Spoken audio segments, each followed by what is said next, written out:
This is a demonstration video to show you how to use your Smart Peak Flow device.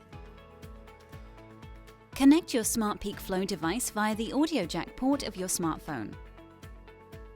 In case you haven't done it already, download the Smart Peak Flow app available for free on Google Play and the App Store.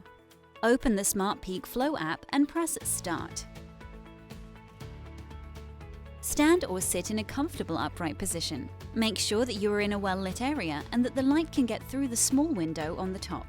Take a deep breath and hold it in. Close your lips firmly around the mouthpiece and then blow as hard as you can, just as if you were blowing out candles on your birthday cake. Remember, it is not the length but the speed and force of your blow that matters.